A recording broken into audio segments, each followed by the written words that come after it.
There is no seat for an old hag. Go home. I attended the company party with my mother. We were having a good time until Catherine Simpson, a rude employee, said this to my mother. To make matters worse, Catherine's mother, Yolanda, also behaved arrogantly.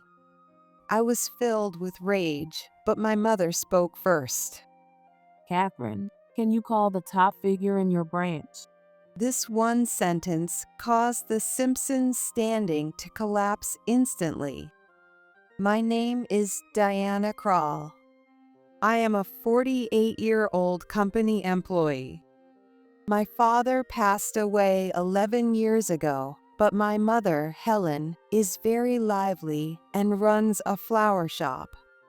Of course, she wasn't running a flower shop from the beginning. She used to be a very active company employee. Even after she retired, the company wanted her to stay in some capacity, but she chose to retire completely. It's not good for an old woman to stay on site forever, and I want to take it easy now. So, she opened a flower shop because she wanted to work with flowers, which she loved. My mother has always loved flowers so much that she said looking at them helped her get through tough times when she was an employee. Flowers don't talk, but that's what's great. They don't say unnecessary things, and they're beautiful, so just looking at them calms my mind. She often decorated the house with flowers and kept flowers on her desk at work. My mother seems to enjoy every day now that she has her flower shop. I also sometimes help out at the shop on my days off. It naturally gives us mother-daughter bonding time, which I'm grateful for. From this alone, it might seem like a happy story, but I have trouble with a person at work. Her name is Catherine Simpson. Catherine works in the same branch and department as me and is currently a 24-year-old young employee. Young people are supposed to bring energy to the organization, but Catherine is the exact opposite. She causes trouble for various people and disrupts the workplace. For example, during her first year, we had a business meeting with a client. I had another job, so we agreed to meet at the client's office, but Catherine didn't show up even when the meeting was supposed to start. I couldn't reach her on her work phone, so I apologized to the client and started the meeting alone. Just as things were about to wrap up nicely, Catherine showed up with a joking attitude. Pardon me, guess I'm late. She was holding an ice cream cone and started licking it. Needless to say, the client's male employee looked incredulous. What do you think you're doing, showing up late with that attitude? Even though he was angry, Catherine was unfazed. Why are you so mad?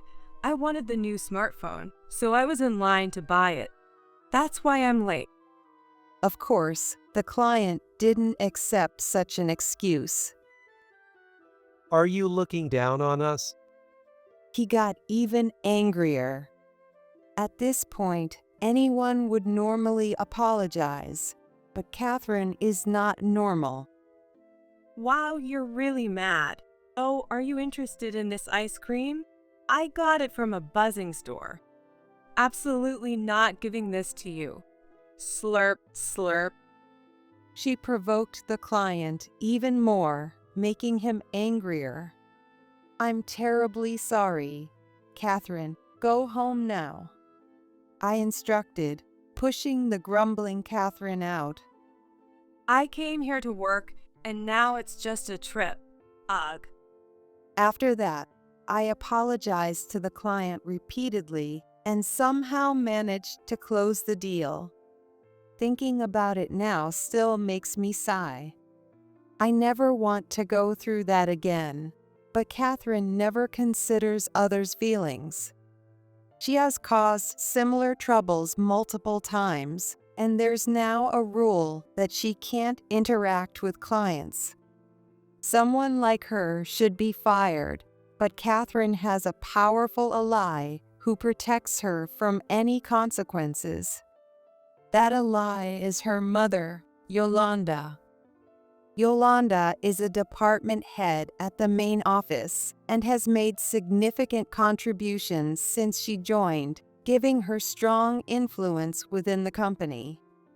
Naturally, no one in our branch can oppose her, not even our branch manager, George Miller. Catherine takes advantage of this and causes a fuss every time something happens. I'll tell my mom.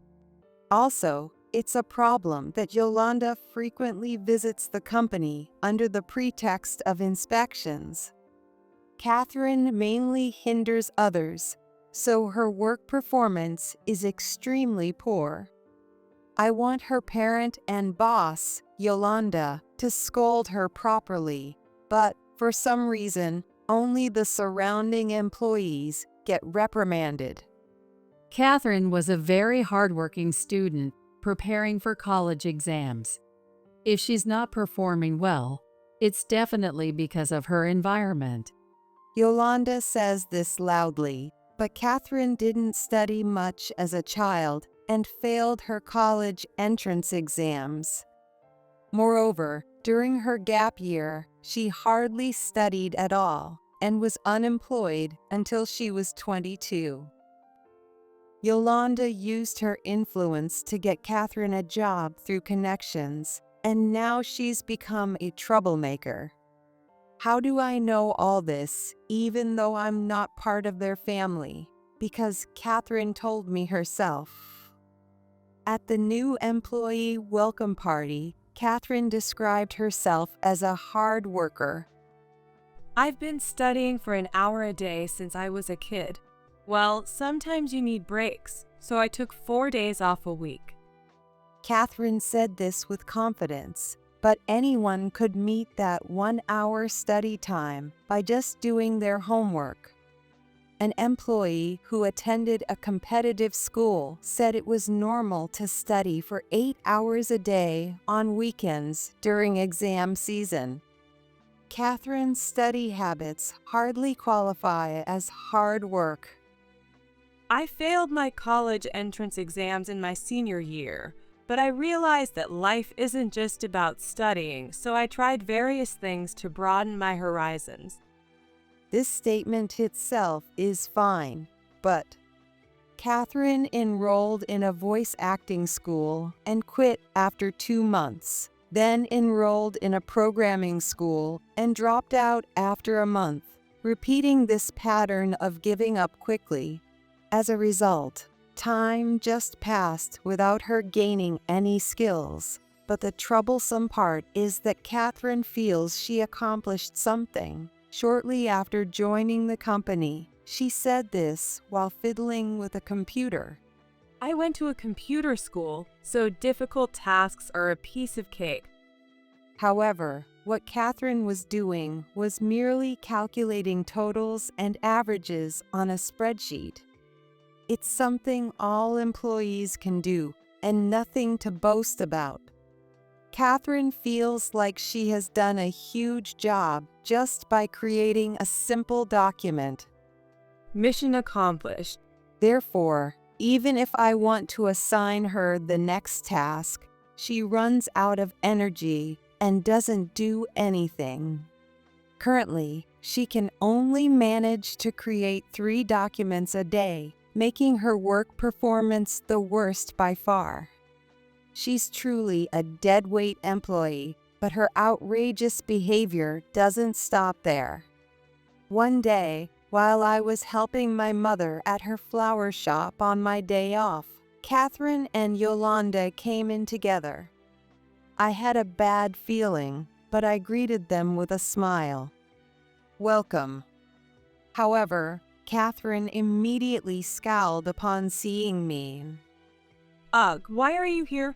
I came to find flowers for my house, but now I'm in a terrible mood. Oh, you're the employee ruining Catherine's efforts. Get out.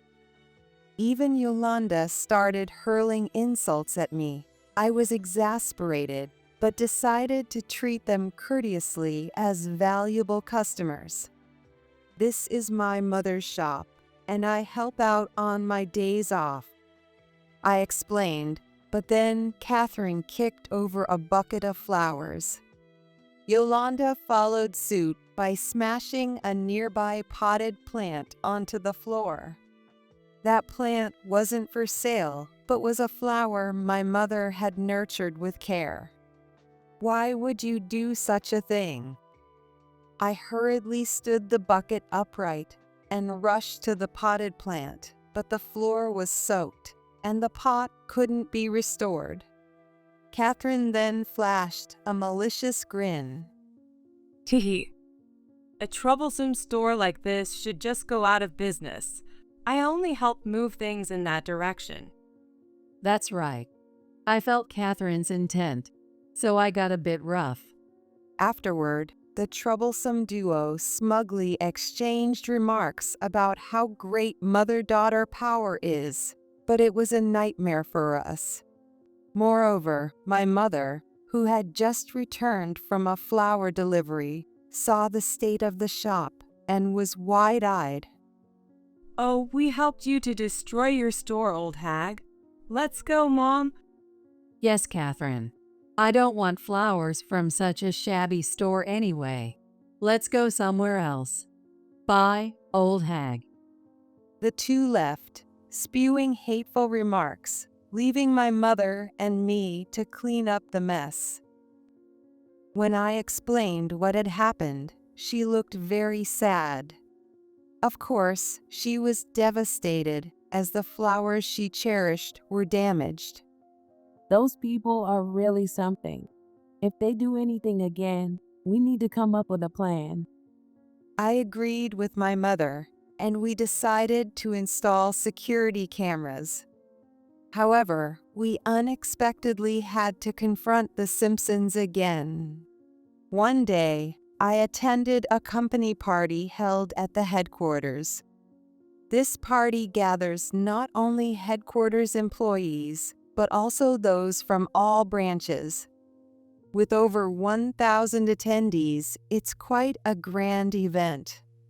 While only employees can attend, I was allowed to bring my mother. We arrived 2 hours before the scheduled start time, waited for preparations to finish, and then the party began. The company president had generously prepared a buffet with delicious food, and we could eat as much as we wanted. There's nothing more grateful than this.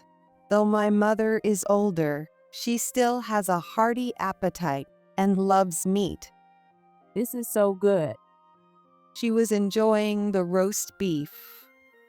Seeing her happy face made me very pleased.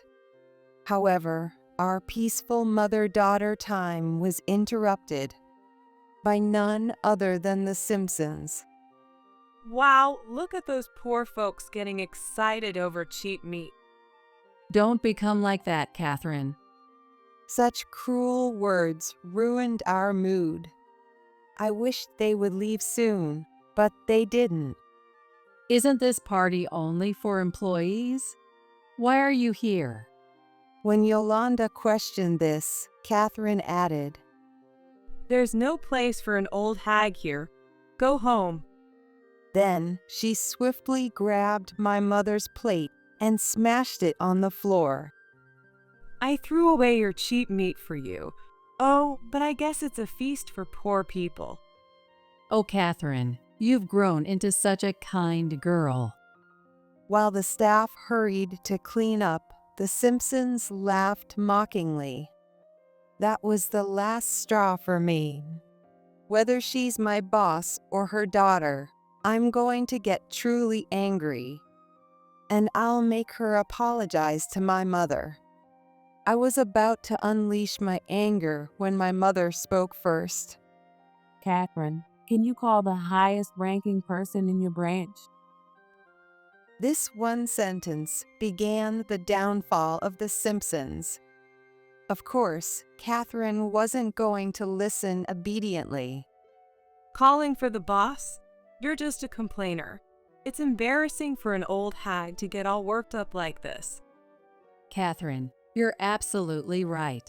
You're so young, yet you understand things so well. Yolanda chimed in, making Catherine think she was right. Look, complainers should just go home. She got even more brazen. But my mother didn't back down. Stop joking around and call the branch manager. She said this in a commanding tone, not backing down an inch. Her whole demeanor was intimidating, making it clear she wouldn't tolerate any disrespect. Even the usually audacious Catherine seemed taken aback. Why are you so mad? Fine, I'll call him for you. I could easily handle the branch manager anyway. Yolanda, being even more brazen than Catherine, went to call the branch manager. 5 minutes later, the branch manager, George Miller, appeared. He was sweating nervously, visibly trembling at the thought of his employee causing trouble. I heard that Catherine here did something disrespectful. Actually, When my mother explained the situation, George's face turned pale, and he repeatedly apologized. I'm deeply sorry.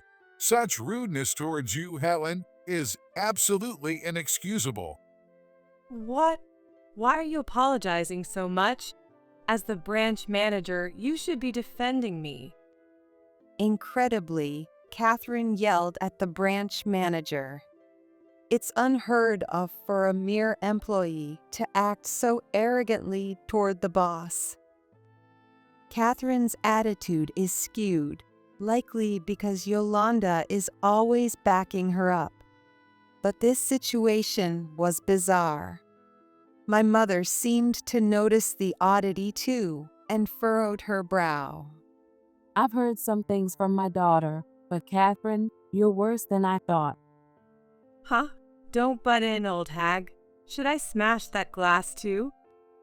Catherine got even more aggressive, while George's face grew increasingly pale. Enough. Helen is one of the founding contributors to our branch. Huh? What's that supposed to mean?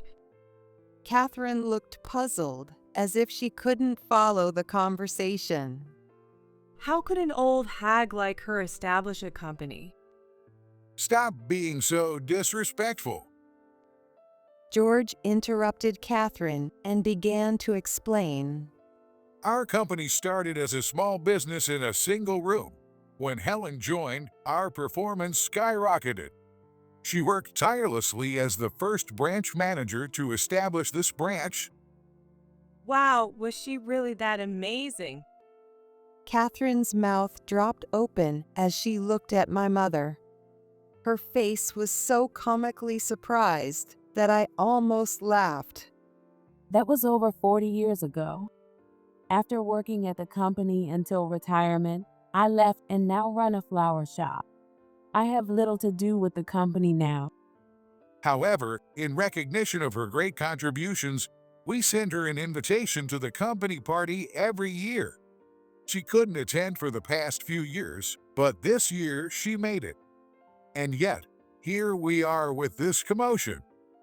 Even the usually calm George glared at Catherine this time. George has also accumulated considerable experience over the years. When truly angry, he can be quite intimidating. I'm the daughter of a headquarters manager. Do you really think you can treat me this way? Catherine retorted, though her fear was evident, but it seemed that wouldn't work this time. Don't bring me into this. Now, apologize quickly. Yolanda, her last hope, was now cowering, and urging her to apologize. Helen is a legendary employee, so even the top executives at headquarters are mindful of her. Plus, it's basic human decency to apologize when you've been rude.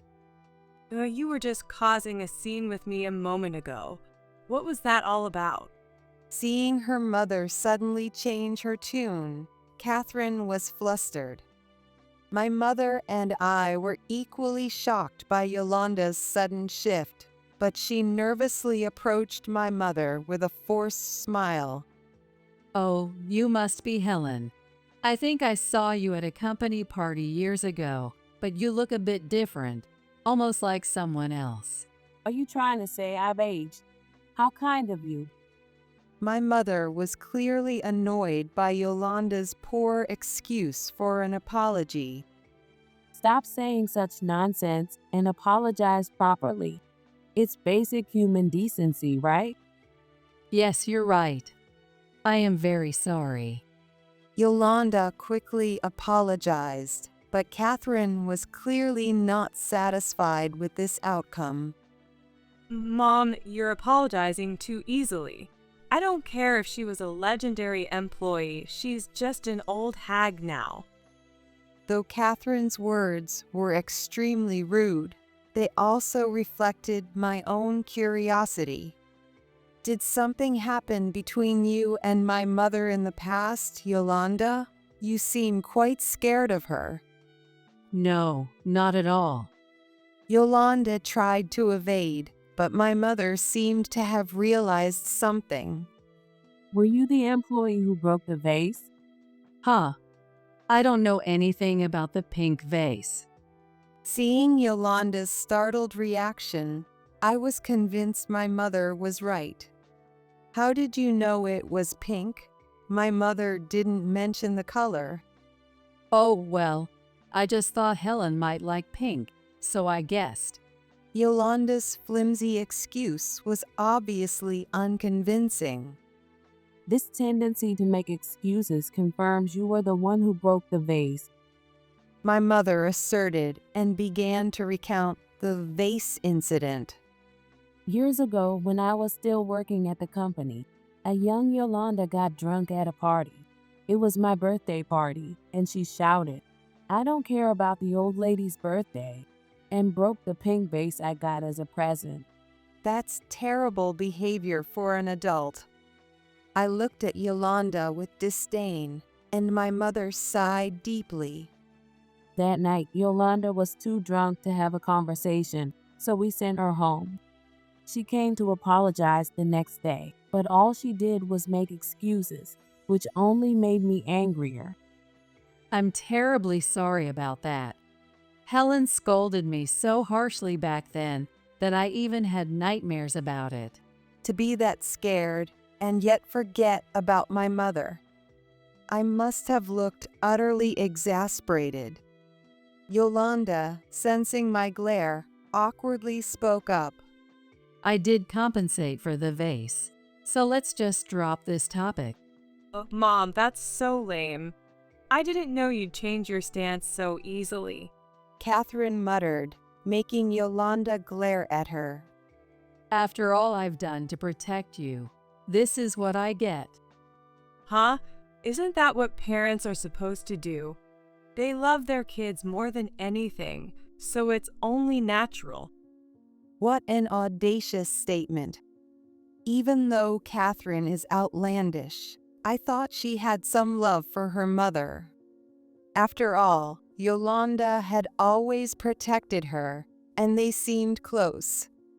I assumed she had some gratitude, but clearly she's beyond that. In a bad way, of course. While I stood there, stunned, Yolanda began to genuinely get angry. You think that way? I never thought you'd be so ungrateful.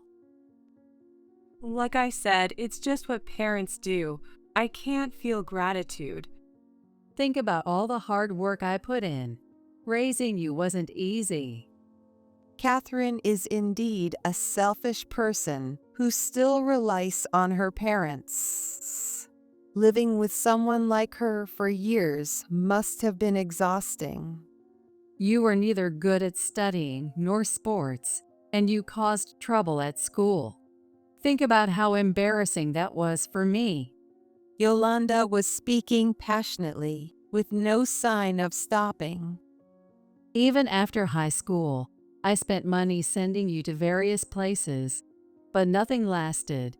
So I had to use connections to get you a job. You owe me for all the money I spent. Yolanda finally said this, and Catherine turned red with anger. Shut up. If you're going to say that, I don't need you anymore. I can live on my own. Fine, then get out of my house. In the end, Catherine and Yolanda argued and stormed off in different directions. George later promised to properly apologize and take disciplinary action, but my mother and I were just left exasperated by the Simpsons. Following George's orders, the Simpsons were removed from the venue, and the party ended on a high note. However, I sincerely hoped to never spend time with them again. A week later, my mother and I visited a regional branch. This branch is known for its strict work environment, and we were here to meet someone. On our way to the meeting area, we heard a scream. The next moment, a door burst open, and Catherine ran out, hiding behind me. I can't stand anymore. Stop that man, please.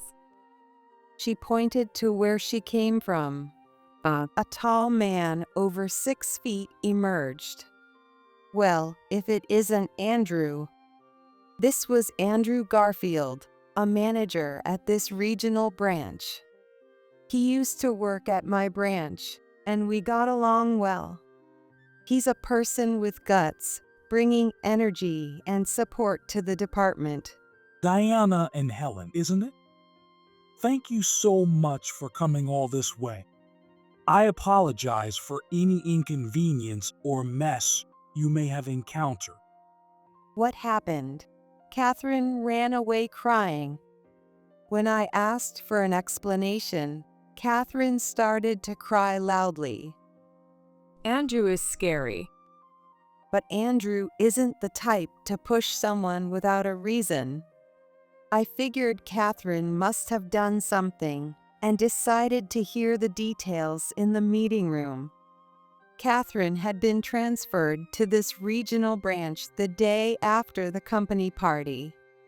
This place is known for reassigning problematic employees, so Catherine came here for re-education.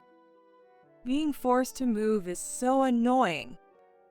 Catherine grumbled, but she had been given special treatment all this time, so she had no right to complain. She should have been transferred much earlier, but it only happened now because Yolanda's protection was gone. After a week, it was assumed the chaos of the move would settle down, and we planned to receive a proper apology from her. However, we were greeted with this mess instead. Actually, I told her to prepare some documents on the computer and make copies, but she snuck out to a nearby corner store. When I scolded her, she started crying and ran to you for help. It's clearly Catherine's fault. I sighed, and Catherine cried even harder. My salary's down and I have no motivation. Plus, this place is in the middle of nowhere.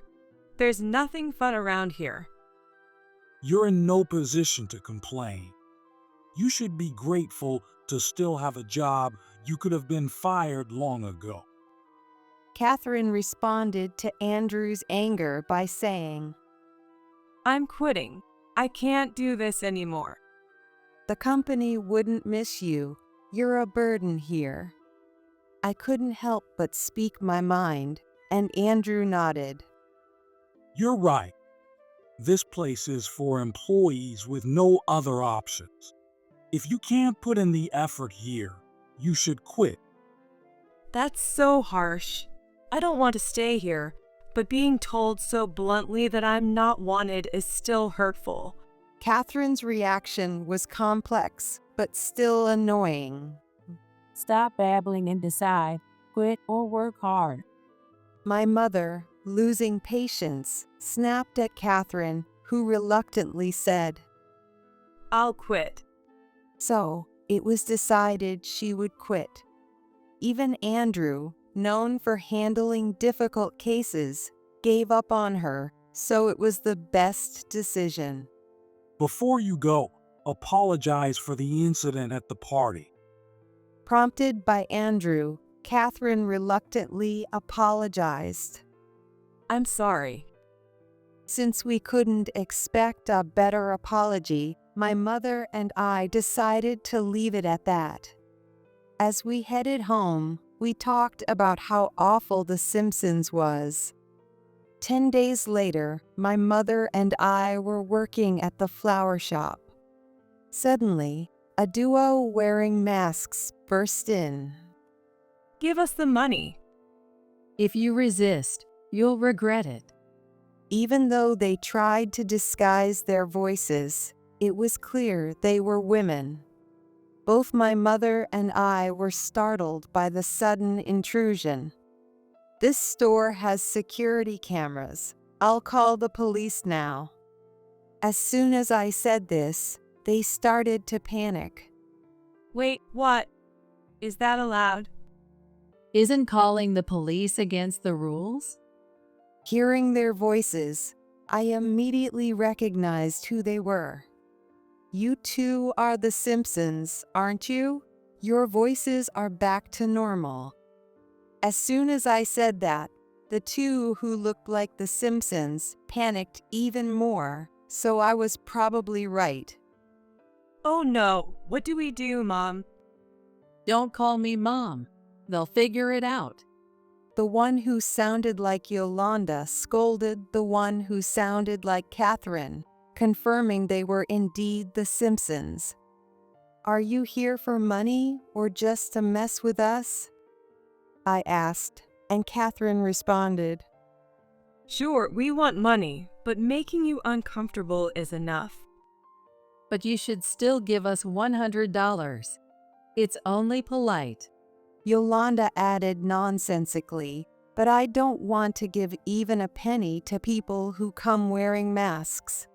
While this idiotic conversation was happening, my mother appeared.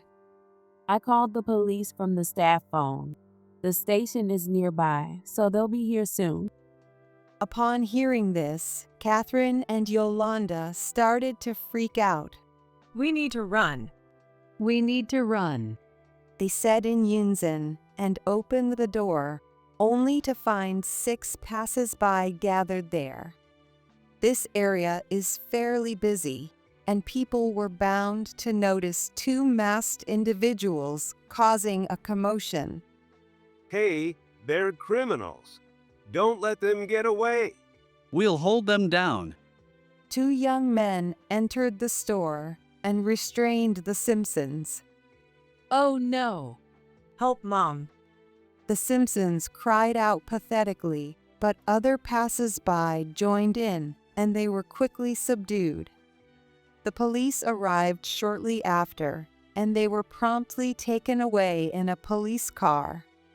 The Simpsons told the police the same motive they had told me. After Catherine was fired, she ran back to Yolanda in tears. Because Yolanda caused such a scene at the company party, which had a gathering of 1,000 people, she was demoted and eventually resigned. Lost and unsure what to do, they had been hiding at home. The company had been trying to contact them for an apology, but they ignored all communication. Having nowhere to go, they reconciled and decided to stick together. They irrationally blamed my mother and me for their downfall and attempted this foolish crime. We thought we could get some money and leave after a quick scare, but we stayed too long and things got out of hand. We are truly sorry. Catherine and Yolanda came to the store later and apologized. There were no damages, and they seemed genuinely remorseful, so they were let off with a stern warning. However, we still felt nothing but disdain for them. This is all your fault. Stop blaming others and running away. Don't interfere with Diana's in my life. You're banned from this store. When my mother and I said this, the Simpsons apologized in unison. We are very sorry. We are very sorry. Diana works at the same company as I did, but she passed the entrance exam on her own without my help. She's been working hard without relying on me. Catherine and Yolanda, it's time for you to be independent. My mother's stern words gave me the courage to speak my mind. Catherine and Yolanda, you are both too selfish. From now on, stop blaming others and learn to stand on your own. Otherwise, you'll remain unhappy. Yes. Yes. They responded meekly and left with their heads hung low. Finally, peace returned to our lives. 2 months later, I was walking near a park and saw the Simpsons arguing loudly. You're not my mother. Go wherever you want. Fine. You can't live on your own anyway. They were shouting at each other. We're practically homeless. Why don't we have any money? Oh, right. You spend it all on brand name goods. Those were rewards for myself. I spent money on your education. They were clearly arguing over money, as indicated by the statements implying a lack of funds. As I thought how disruptive they were, 3 rough-looking young men started yelling at them. Hey, shut up. Sorry. Sorry. The Simpsons fled in fear, but the young men pursued them. Don't run away. The young one's kinda cute. I'd like her to be my girlfriend. One of the young men said this, and I wondered what would happen if they couldn't escape. But if I helped them, they'd probably ask for money. So I quickly left the park and went home. Meanwhile, I continued working at the company. Recently, I was promoted to department manager in recognition of my achievements. Even though it's at the branch level, my salary has significantly increased. With Catherine and Yolanda gone, work has become much easier and more enjoyable. George, our branch manager, no longer gives special treatment to any employee and maintains proper discipline within the office. With the troublemakers gone, he's visibly happier. My mother still runs her flower shop and seems as happy as ever surrounded by flowers. Oh, this flower is about to bloom. It's going to be beautiful. Seeing my mother's joy fills me with happiness too. It's an ordinary scene, but I hope this simple happiness lasts for a long time as I continue living my life.